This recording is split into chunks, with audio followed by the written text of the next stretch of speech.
I discovered a chipmunk burrow in our backyard and I was curious to do some experiments, so I put some sunflower seeds in a plastic bottle to see what the chipmunk would do about it. The neck of the bottle only has an opening of about 3 centimeters, which I guess for a chipmunk is a pretty tight squeeze.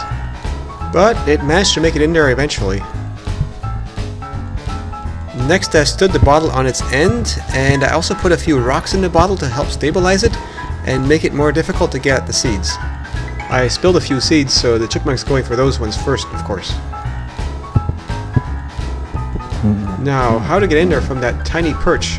That turned out to be quite tricky, but knocking over the bottle solved the problem. And this chipmunk went down the burrow, and then another one showed up, so I guess there's 2 looking at that bottle.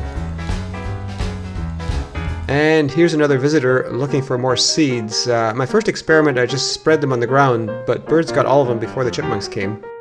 For my next experiment I got a nice glass milk bottle from an organic store, and that bottle is much clearer and also has a slightly bigger opening to make it easier for the chipmunks.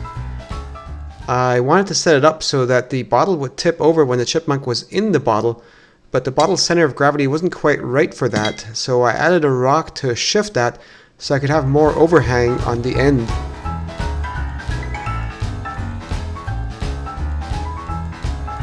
Not quite far enough. The chipmunk is too light and it doesn't go down far enough.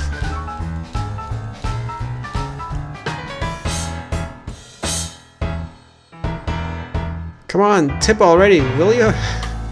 So this time I decided to stick the sunflower seeds to the bottom of the bottle using some gooey sandwich spread. And I put the rock on the neck of the bottle to get it further out and really put it on the edge of tipping over on its own. Okay, chipmunk, I'm gonna get you this time. Foiled again. Okay, let's try that exact same setup again. But this time I'm careful not to put any seeds under the neck of the bottle so that the chipmunk won't knock it over by accident. Ha! Gotcha! That chipmunk's got a pretty cool head to eat the seeds before it even thinks about how to get out of the bottle.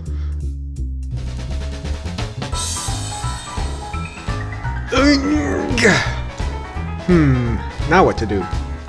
The next thing I was wondering about is if I could entice the chipmunk to go down into the bottle that's already standing up, so I put some bait near the neck.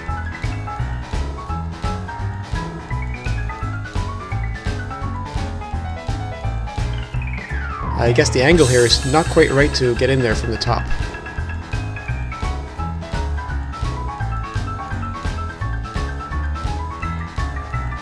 Oh neat, 2 chipmunks on there at the same time. Oh, hi there, friend. Grrr! This bottle is mine! Who would have thought that such cute little creatures can be that vicious? After that I experimented some more to see if I could get the bottle to tip with a chipmunk in it.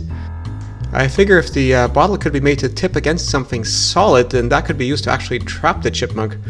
But just getting the bottle to tip reliably with the chipmunk in it was pretty tricky. And then I had the idea of maybe making the bottle tip onto the chipmunk, but that didn't work either.